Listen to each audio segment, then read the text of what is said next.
Welcome to Pivot with Greta Scholes, a conversation with business executives on changes in their business and what they've done when those things happen.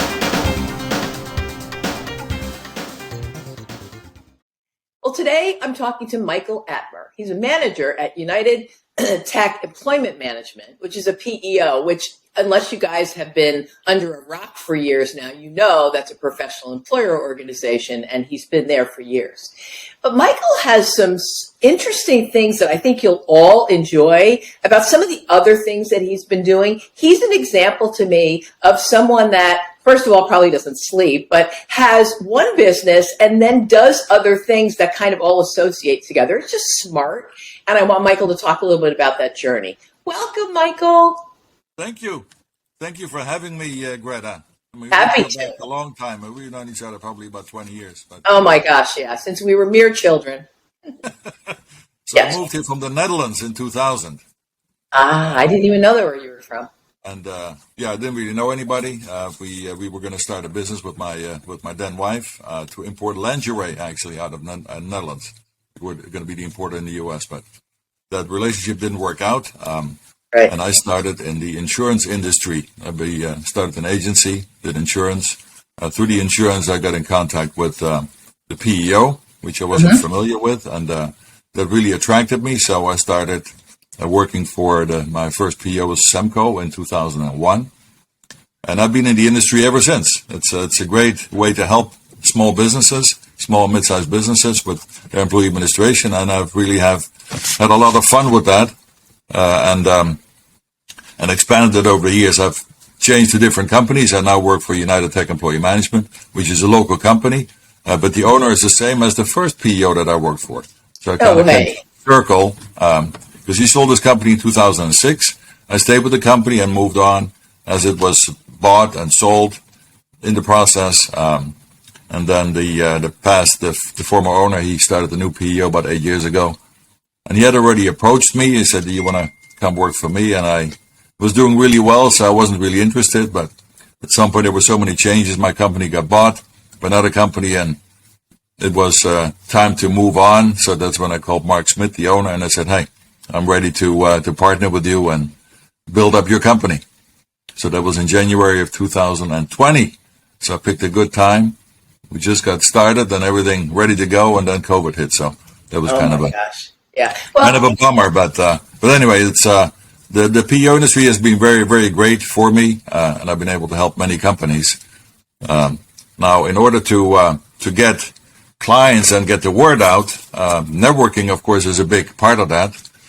So I co-founded in 2001 the Leadership Business Council, which was an extension of membership at the Governors Club at the time, because a lot of the members had joined in the late 40s and early 50s, and now 20 years later, they were all retired.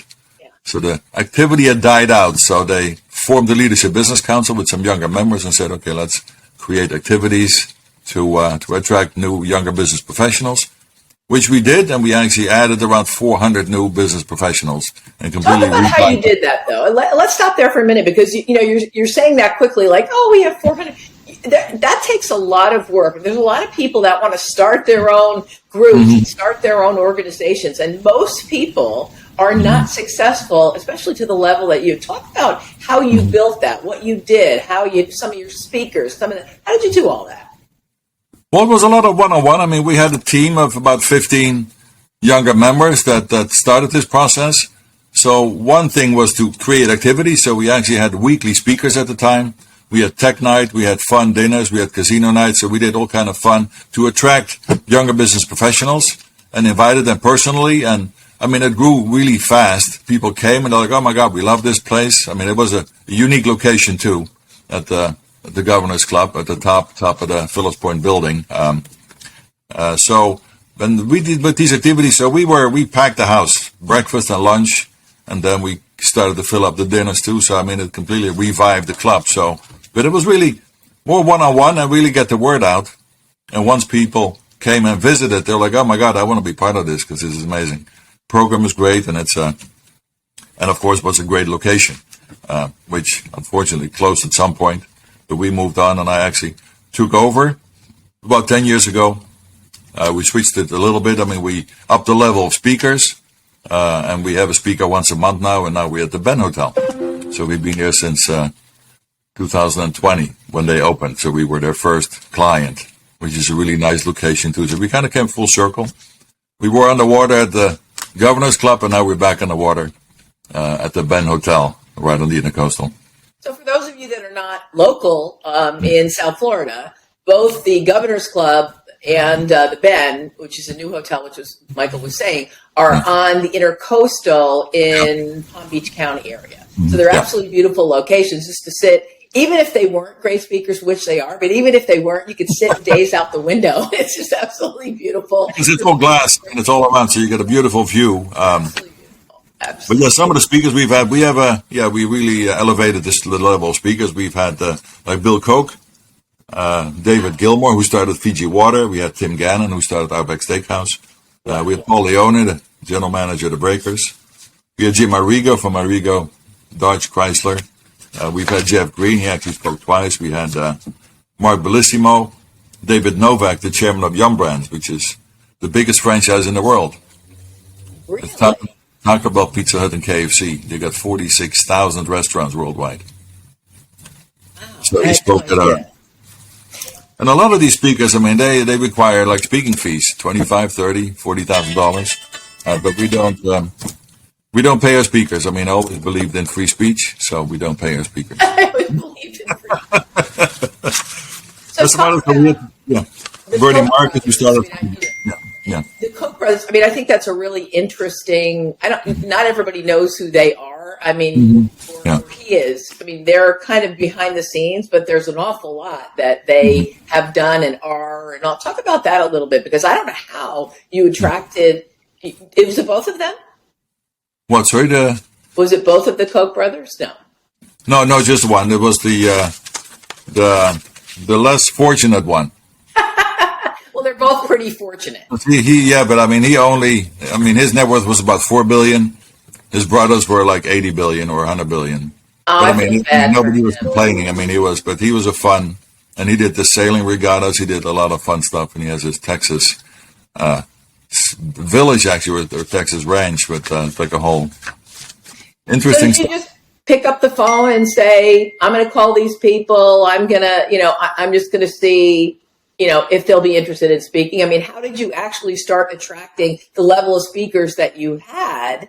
And on a monthly basis? I mean, you have 400 or 500 people at these events every month. But we purposely didn't want it to have that big. I mean, we had when Ben Carson spoke in August, we had 180 people. And that's why where we cap out. We don't want to make it too big because we have Q&A. We want to have Q&A because we really have it. It's like a more of an intimate setting with Q&A, so you can actually learn a lot and ask questions to people that you've never. It's not like somebody you can call and say have coffee. So those are people that it's a unique opportunity to ask them whatever you want, and they're right there, and they're always willing. So we have typically, it's an hour for the keynote, so we have about 30 to 40 minute presentation, and then we have a 20 to 30 minute Q&A, which is a very powerful part of what we do. Because if you're too big, you can't do that because it's chaos. So we have a format like that, so we can still do that. But yeah, most of them, when speakers offer me to speak, then typically I'm not interested. I go because a lot of that's just like marketing deal. But we go after, speakers that we really want. We have a lot of introductions. We have a board. We have a great board of 12 people that have connections. And then I get speakers that introduce me to other speakers. Like I had Tim Gannon speak, and he said, you know what? Why don't you have my neighbor speak too? I say, who's your neighbor? John Scully. Like, oh my God. Absolutely. Yeah. So a lot of personal introductions. And then people that I really want, I go after. And sometimes it takes a year to get there. But typically, I'm pretty persistent. So what we've had now, the lineup of speakers, people are pretty impressed. Very. They're like, oh my God, I want to be part of that. I want to be there too. And a lot of them, they fly in on their private jets. They stay at the hotel all on their own dime because they really want to. With HSS, they flew in from New York just to speak and stayed at the Ben Hotel. So it's so impressive, Michael. It really is. There's a lot of people that try to accomplish that. A lot of people that try to get speakers. And you're right. Speakers are always marketing themselves to groups. They have a new book or they have a, whatever. And really it becomes, a marketing fest as opposed to truly there to, talk about their experiences and engage with the audience and question answer. That's very often. So, congratulations to you. And I know you have a board, but really you kind of headed this thing up and you've done an amazing job. Yeah, at the end of the day, I'm holding the bag, yeah. Yes, you are holding the bag. You are. But, so what's interesting to me that I recently learned is that, not only are you involved in, United Tech and the employment, which, is a PEO, and I'm hoping people know what that is by now.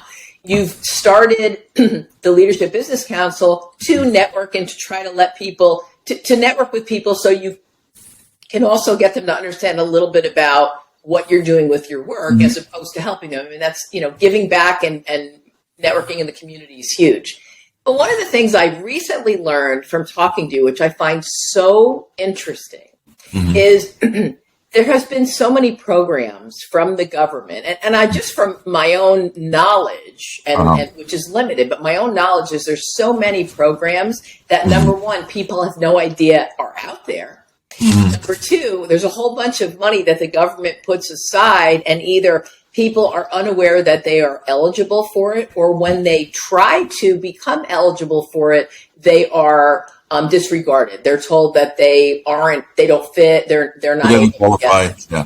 Yes, and one of the things that you had explained to me about this particular program, which is the Employee Retention Credit, a program that designs for companies who maintain their employees while impacted by the pandemic, you were explaining to me that there's an awful lot of people, corporations, companies that have, their bookkeepers, their accountants have said, either they've said to them or the accountants or bookkeepers said, let's try to do this. They apply for it. They get turned away for whatever reason, and we'll talk about that. And then that's it. And what you were telling me was that's often not the end of it. There's some things you can do to turn that back around.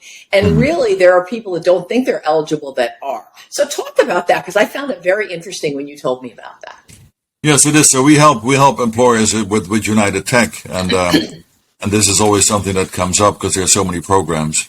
But let me go back to the basics. So in 2020, in March 25th, the government came out with the CARES Act, and the CARES Act had 5 parts to it. The first part was the $1,200 check that most people received. There was the extension of unemployment with 6 months. There was PPP-1, which was successful, and then they came out with PPP-2. So all those 4 programs were very successful, and the whole CARES Act was $2 trillion. Now, these 4 programs were 0.8 of the $0.8 trillion of the CARES Act, but the biggest part, $1.2 trillion, was the ERC, the Employee Retention Credit. And 9 months later, there was still $1.2 trillion in there because nobody qualified. They made it so hard to qualify because if you got PPP-1, you didn't qualify. If you didn't have a 50% revenue decline, you didn't qualify. So, yes, a lot of people that looked into it, they were like, oh, well, I don't qualify, we'll forget it. Well, because it was not a success, in December they came out with amendments. Now, knowing the government, it's not like 1 page, but it's like 300 pages of amendments. So, very complicated. So a lot of CPAs, they didn't want to touch it. It was too complicated, didn't want it, too big of a liability. They were like, you know what, forget it. And it is complicated, but the company we work with, the Jones and Associates, the only thing they do is ERC. So the company, they all worked for companies, they're all senior CPAs, and their companies didn't want to do it, and they're like, you know what, I think we need to focus on this. So 3 CPAs left their job, started a new firm, Jones and Associates, to doing just ERC. Now they got over 200 CPAs all over the country, helping small businesses getting qualified for their ERC credit. Now, what's interesting, of course, there's a couple of qualifications that you need to. It's for 20 and 21. So really, what it is, so it's the government. It's thanking you for keeping your employees in 20 and 21. So it's the last 3 quarters of 2020 and the first 3 quarters of 21. So those 6 quarters is what the ERC covers, the employee retention. So if you had between 2 and 100 employees in 2020, you qualify for that part. And if you have between 2 and 500 employees in 21, you qualify for that part. So there's 2 different parts to it. Now for 2020, there's $5,000 available per employee that they would pay. If you qualify for that, and for 2021, it's $7,000 per quarter per employee, so $21,000. So if you qualify for everything, you can potentially get $26,000 per full-time employee. So if you had 10 employees, you can potentially get $260,000.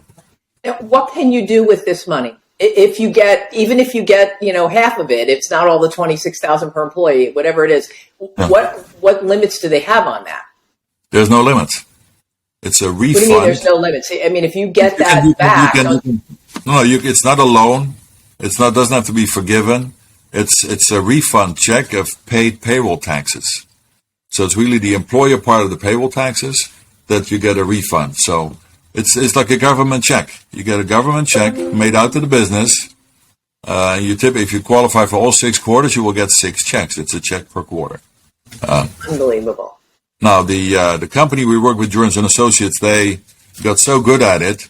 After a couple hundred cases, they developed the software. They put all these amendments in there. There's been additional amendments and additional acts that they put in. So they can calculate exactly what you're going to get, which is very unusual. They can do it quick. Within 30 days, you know if you qualify or not. And if you qualify, they know to the penny what you're going to get. Now, then it's up to the IRS. So they file an amendment 941. So it's a 941X. And people might not know what that is because they typically don't file an amendment 941. You file it one time. But this is an amendment where you fill in the ERC on lines 18A and 26A. You submit that to the IRS, and they prepare that for you. You just need to sign it and they submit it. And then 3 to 6 months later, that's like, of course, the IRS waiting game, you'll get your checks. And you get exactly what they told you were going to get. Now, what is just added, which is really interesting, because if you're late with your taxes, you pay interest, right, to the government. Yeah. Now the government is paying interest to you, 4%. So from the moment you qualify till you get the check, they actually pay you 4% interest on top of the check that you get. So it's really nice. And there's enough money. So there's $1.2 trillion, which is a lot of money. Jorans has been doing it since July of last year. They've helped over 5,800 companies, getting over $5 billion in credits so far. So, we've helped so many companies, nonprofits. They really benefit from that. Churches, food banks. It's a lot of money. Even if you have 10 employees, it's $260,000. Now, it's a lot of money. And it makes up for a good percentage of what you lost, or what almost everybody lost during the pandemic. Michael, what's amazing to me, well, a couple things, and I know you and I can't speak to this, right? It's above our pay grade. But first of all, why does the government make everything so difficult? But you and I don't think you can answer that question. But that's just it's very annoying. But the other part of it is the company that you're working with, Jones Company, and yourself, it sounds like you've really educated yourself on understanding it, understanding all the amendments, reading through everything. It's kind of sad that we have to become it's almost like a college degree in understanding how all of these things work and what you have to do. But I do have to admire the fact that, this company, as well as somebody like you, who's just like, look, I'm already working with, through their employees. I'm working with a bunch of corporations. I might as well help them with this. Let me dig in and find out about it. I think that's very admirable. Talk a little bit about what you really had to do. How much digging did you have to do? I guarantee it wasn't, I read this one page and now I know how to do it. Talk about that a little bit, because they just don't make things easy. No, that's the problem. Amendments in one page, that doesn't work. They want to show why they get paid all this money. So they need to make it really broad, and they just keep writing, which is sad, but it is what it is. In a way it's good, in a way it's not. So I didn't read all the 300 pages. But I work with specialists. So Jorans, they know everything. They're really good at it. So I want to know the basics. A little more than the basics, because I really got pretty intense, because I've seen so many presentations, so then I can do it myself now. What Jorans does. So that's what they do. They set up like a 30-minute Zoom call where they explain anybody interested to how it works and what they need to do to qualify with them and the process. So it's but the biggest misconception, I mean, when I talk to people, companies, my clients or companies that I meet, I'm like, okay, so I just ask them, did you get your ERC check? And typically you get this blank stare, like, what? I don't know what you're talking about. What is ERC? And then when you tell them, oh, never heard of that. Or, yeah, I've heard of that. I don't know. Yeah, I don't think we qualify. Taking notes, by the way. Just very interesting. That's the biggest. And I talked to my CPA. He said we didn't qualify. I'm like, okay, well, maybe you should talk to a specialist because your CPA might be a great CPA, very good at what he does. But ERC is a whole different animal. You need to be an ERC specialist to know how you can qualify. Now, Jorans qualifies 96% of their clients, which is really amazing because most people don't even know how to qualify because they'll just they go to the website, ERC credit, and they're like, oh, no, we don't qualify. Too many employees or too little now. Because the employees, the head count for 20, for example, it's 100 employees, right? Max. Yes. But if you had like a couple companies, so you had like 180 employees, but you had 3 companies, and each company had less than 100 employees, then you qualify. Wow. Because each company qualifies separately. So we've had situations where there was this one company, he had 2 car dealerships. And he had received PPP1 and PPP2, and we did a presentation for him, and he was all excited, so he signed up, and then he talked to his CPA. He said he gave him a list of everything that he needed. So the CPA said, what do you need it for? And he said, well, we're going to be applying for the ERC credit through Jones and Associates. So the CPA said, well, I've never heard of Jones and Associates. He said, but let me look into the ERC because I don't know if you qualify or not. He called back within an hour and said, you don't qualify. And he said, you know what? The owner said, we're going to go ahead anyway. We paid the fee and we're going to just look at it. So just give me the information. Well, they got $3.4 million in ERC credit, which they wouldn't have gotten if they would have listened to the CPA. So again, I mean, CPAs are great, but that's why most CPAs don't even want to do it. And people that do it typically don't do a good job. And we have situations too that we can do a do-over. So the CPA did it, didn't really do it right, and then we can do it again and get them. We got one company another $100,000 that the CPA didn't get because he didn't know how to qualify them. So there's a lot of ways to qualify, but you got to be really good at it. And let me tell you, this is really funny. They're so good at it that actually the IRS calls them because the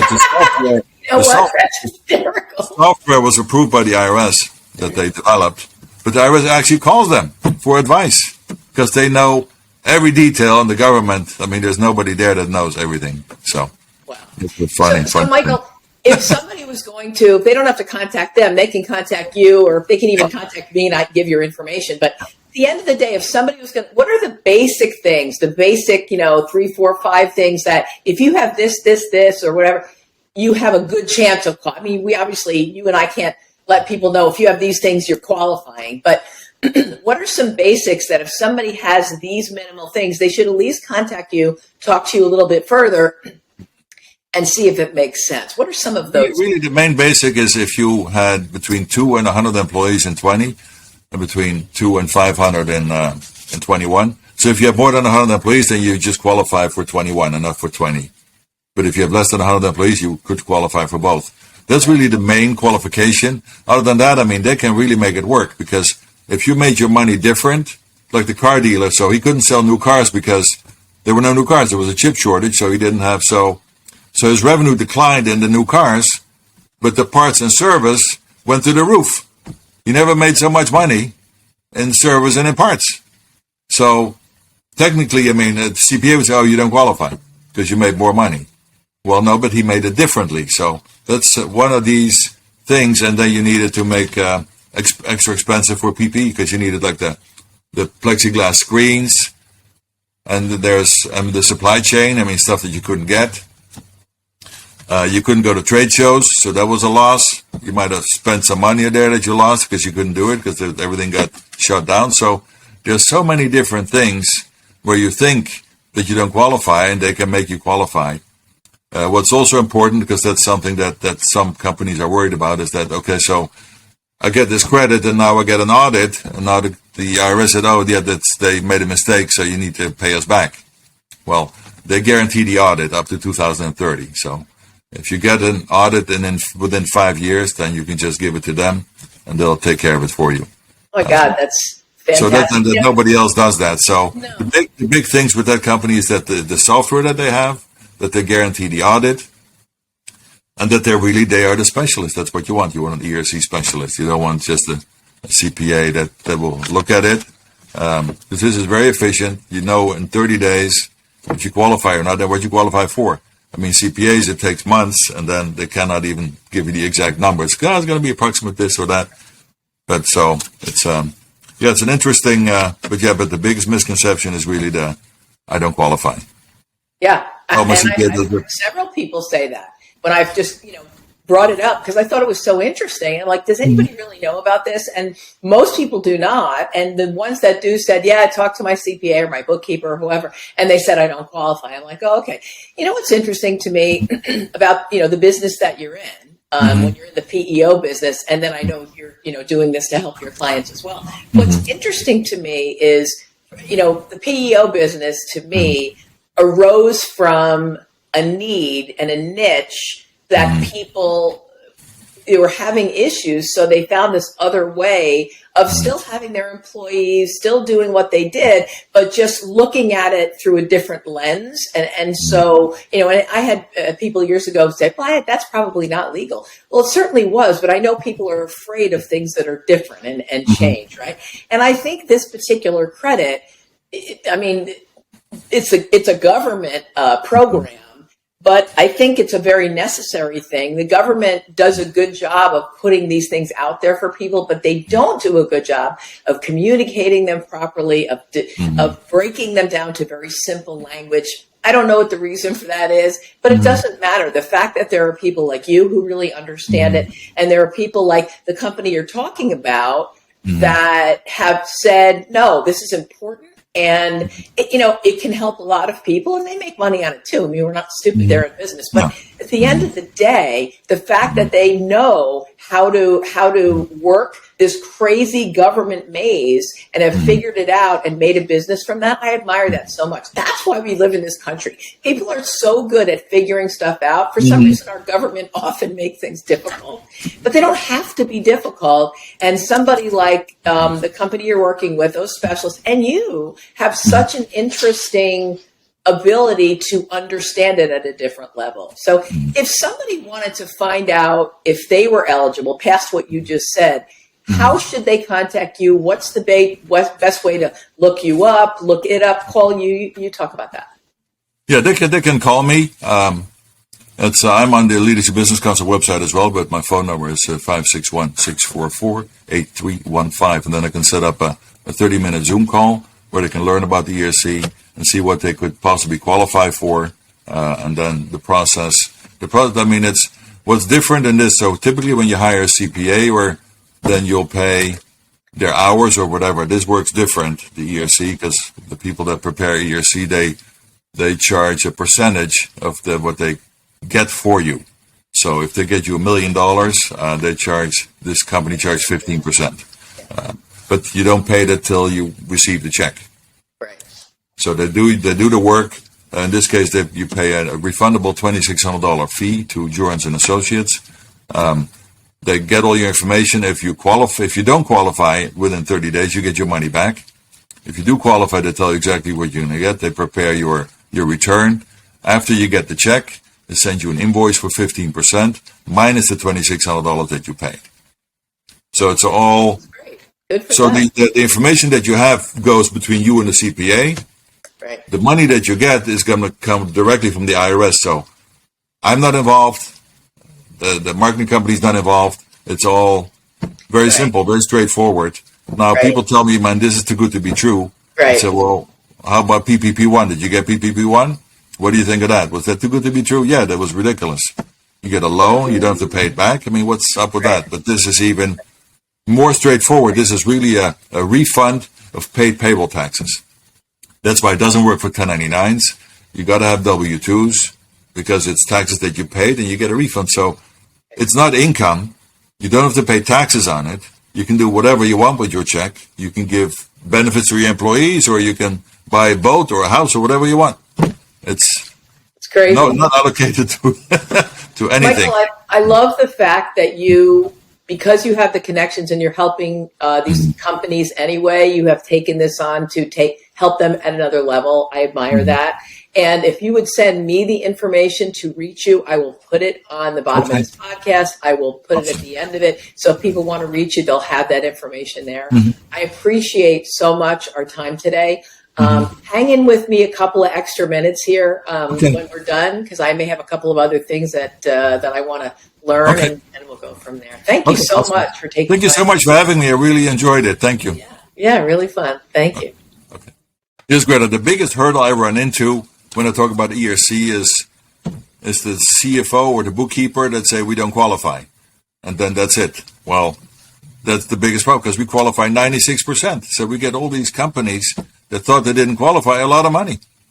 Like I told you, this cleaning company that was told by their CFO that they didn't qualify. The CFO didn't even want to talk to me.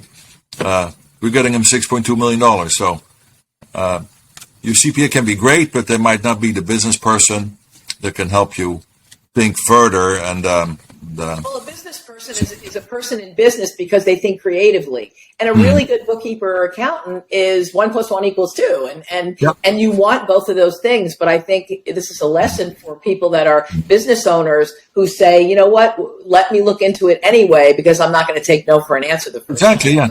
I mean, there's no risk. I mean, they charge $2,600. If you don't qualify, you get the money back. So there's really the only thing, you got to put some papers together, you put some financials together, but that's the only thing really, but there's really no financial risk whatsoever. So it's